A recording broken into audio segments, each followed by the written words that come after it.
last episode of Boondock Believer, we talked about the 5 essentials that you need for boondocking. A tent, blow-up mattress, sleeping bag, those kind of things. To get all those things ready takes preparation. Preparation is key, whether it's for boondocking, camping, or life in general. Samuel Goldwyn, he's a famous movie producer from back in the day. One of his films that he produced way back when was Cary Grant in The Bishop's Wife, one of my favorite films. Samuel Goldwyn said, "The harder I work, the luckier I feel." In other words, the more preparation that he put into something, the easier it seemed like it was to accomplish those tasks.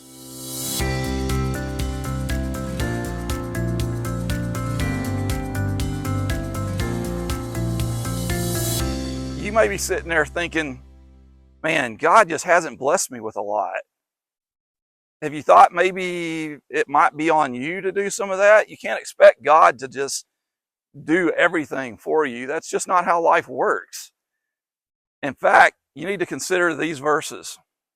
Matthew 6:33 says, "But seek first his kingdom and his righteousness, and then all these things will be given to you as well."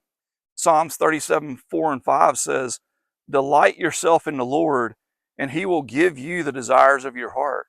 Commit your way to the Lord, trust in him, and he will do this." And lastly, don't be anxious about anything, but in everything by prayer and pleading and thanksgiving, let your requests be known to God. And the peace of God, which surpasses all comprehension, will guard your hearts and minds in Christ Jesus.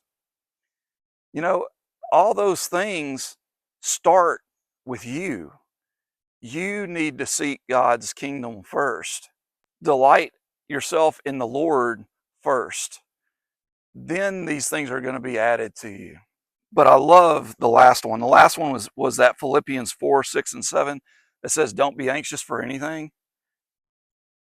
Man, we get so anxious about every little thing that happens around us. A lot of people get immobilized by that anxiety. But it says, by prayer and pleading and thanksgiving, let your requests be known to God. This doesn't mean that God's going to give you everything you ask for. It doesn't even mean that all your hardships are going to go away. What it does mean, though, is that when you go through those hardships, that you're going to have a peace that you aren't going to be able to explain, that's going to come over you through those hard times. But all of that starts with you seeking God first. So how am I supposed to seek God's kingdom first? Just get to know him. Find out about him. Reading the Bible, reading his book is a good way to get to know him. Our verse that we use here is Luke 5:16. But even Jesus would slip away into the wilderness and pray. He would get alone by himself.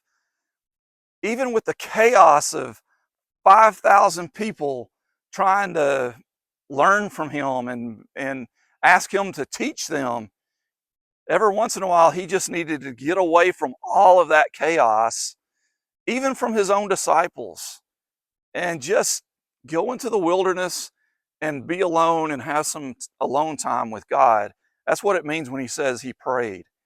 He actually got off into the wilderness alone with God and just spent some time with him. This is what I'm going to ask you to do. Just find a nice quiet place. It doesn't have to be out in the wilderness. Maybe it's your backyard. Maybe it's your closet. To start the journey, just get to know him. I think if you do that, all the rest of it's going to come. Thank you for coming on this adventure with us today. If you found this to be helpful, then like, subscribe, and follow us. Until next time, this is Boondock Believer. Remember, keep the faith and let's keep exploring.